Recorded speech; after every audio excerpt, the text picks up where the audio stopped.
শুরু হয়েছে সনাতন ধর্মাবলম্বীদের অন্যতম ধর্মীয় উৎসব সরস্বতী পূজা।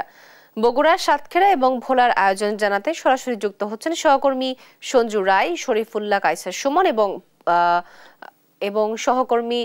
প্রথমেই যাচ্ছি বগুড়ায়। সঞ্জু, পূজা মণ্ডপে ভক্তদের আনাগোনা কেমন দেখছেন এবং সেখানকার সার্বিক পরিস্থিতি কি আমাদেরকে জানাবেন?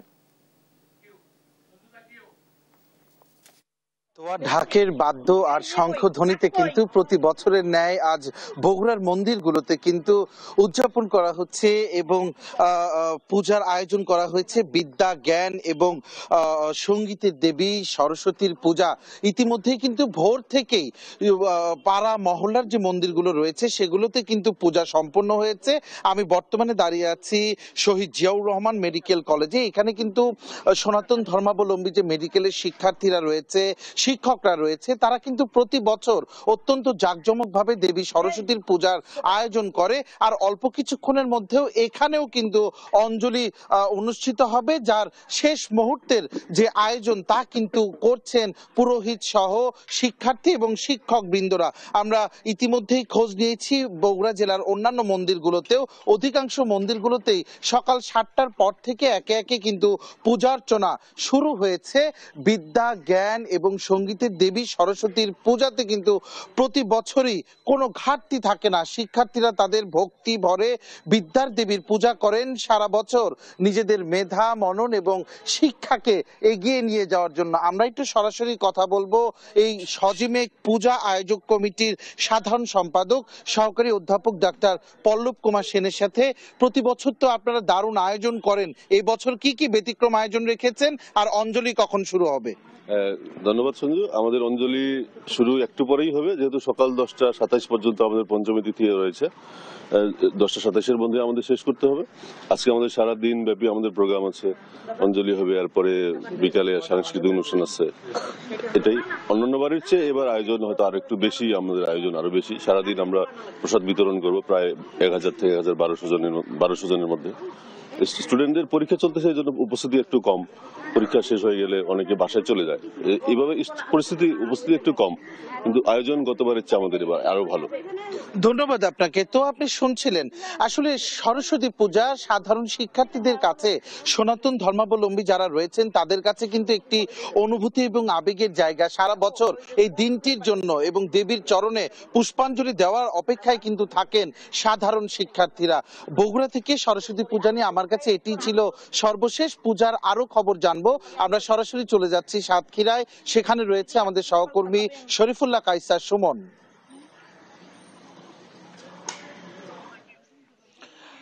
সঞ্জু, বগুড়ার উত্তর থেকে সাতক্ষীরা দক্ষিণ, পূর্ব থেকে পশ্চিম, মা দেবী সরস্বতী, শিক্ষা, জ্ঞান ও ললিত কলার দেবী সরস্বতীর আরাধনায় মেতেছে সারা পৃথিবীর জ্ঞান এবং বিদ্যায় যে আগ্রহী এবং জ্ঞান অন্বেষণে সেই বিদ্যার্থীরা আজকে দেখতে পাচ্ছেন। আজকে শত শত শিক্ষার্থীরা আজকে মিলিত হয়েছে এই যে বিষ্ণুপুর প্রাণকৃষ্ণ মেমোরিয়াল মাধ্যমিক বিদ্যালয় প্রাঙ্গণে, যেখানে এই 30 বছর ধরে আয়োজন করা হচ্ছে বন্ধুমহল ক্লাব আয়োজিত আজকের এই সরস্বতী পূজার যে আয়োজন। আমি এখানে এই যে মায়ের আরাধনায় এসেছে একটা শিশু বিদ্যার্থী, আমি তার সাথে কথা বলছি। তুমি কেন এসেছো? নমস্কার, আমি এখানে এসেছি মা সরস্বতীর কাছে বিদ্যা বুদ্ধি চাইতে, মা সরস্বতীর আরাধনা করতে।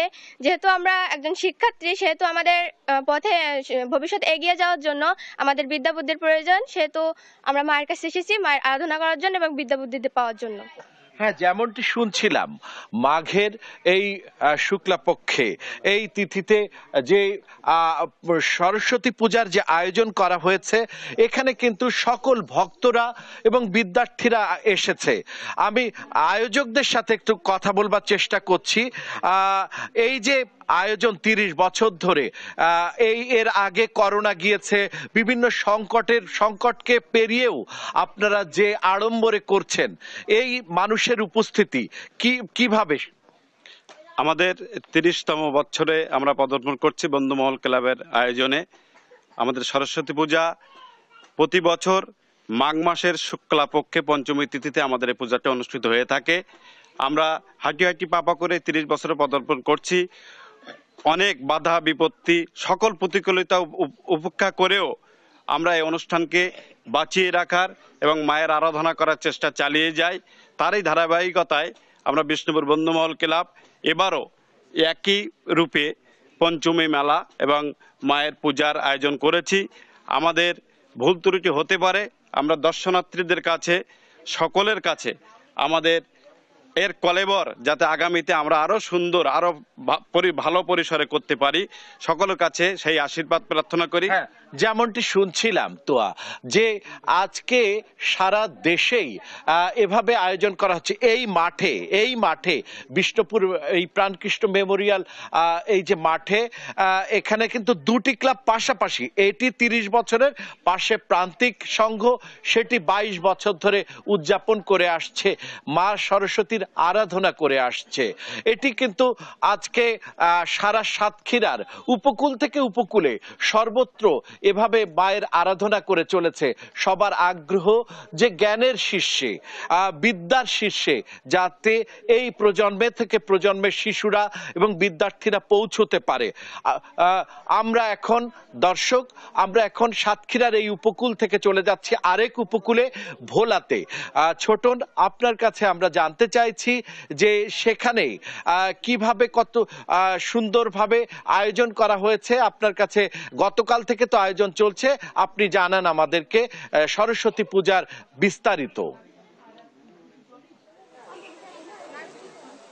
আপনি যেমনটি বলছিলেন, প্রতি বছরের মতো মাঘ মাসের শুক্লা পক্ষের পঞ্চমী তিথিতে সনাতন ধর্মাবলম্বীদের এই সরস্বতী পূজা অনুষ্ঠিত হয়ে থাকে। এবছরও তার ব্যতিক্রম হয়নি। আমরা রয়েছি বাপ্তা সেবা সংঘ মন্দিরে। এখানেও একটু আগে কিন্তু অঞ্জলি প্রদান শেষ হয়েছে এবং পরবর্তীতে আবারও অঞ্জলি প্রদান শেষ হয়েছে। যেহেতু ভক্ত পুণ্যার্থীদের সংখ্যা বেশি, তো সেই হিসেবে ধাপে ধাপে কিন্তু অঞ্জলি প্রদান করা হচ্ছে। শুধুমাত্র যে মন্দিরগুলোতে পুজো হচ্ছে এমনটি নয়, ব্যক্তিগত পর্যায়ে হচ্ছে, একই সাথে সার্বজনীন পর্যায়ে হচ্ছে এবং একই সাথে বিভিন্ন শিক্ষা প্রতিষ্ঠানগুলোতে আমরা দেখেছি সরস্বতী পূজার আয়োজন রয়েছে। এবং এটি হচ্ছে বিদ্যার দেবী এবং এই বিদ্যার দেবী বিদ্যার কাছে ভক্তরা পুণ্যার্থীরা প্রার্থনা করেন বিদ্যা এবং জ্ঞানের জন্য। আমরা একজন পুণ্যার্থীর সাথে কথা বলবো, জানতে চাইবো তার কাছে, আপনি মায়ের কাছে কি প্রার্থনা করেছেন?